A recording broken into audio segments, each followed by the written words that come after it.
They still average 325 yards per game.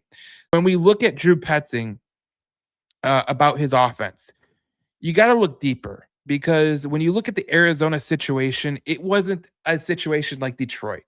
You didn't have a situation like Detroit. You had Kyler Murray missing time, then returning. Jacoby Brissett was starting games, a rough offensive line. And let's be real, the weapons that do not compare to Detroit in any other way.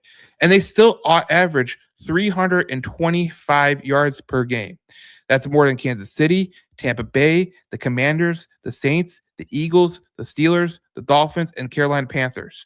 And I think a couple of those teams you would say are pretty damn good teams. Didn't come out to fruition, but Arizona was nowhere near the level of a Philadelphia, of a Miami, of a Carolina, of a Washington Commanders, Tampa Bay Buccaneers, Kansas City Chiefs.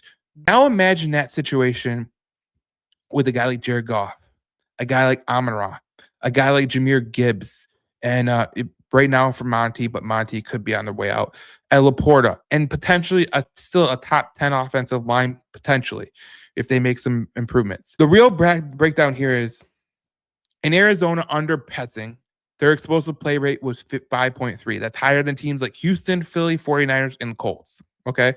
Those were all good teams, and those were all good offenses. And the 49ers, I know they dealt with injuries, but still, to have 5.3 yards per play with that offense is pretty astounding. I mean, explosive play rate.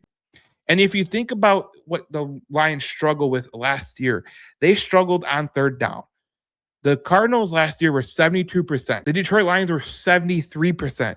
So you're telling me the scheme already produces high conversion situations.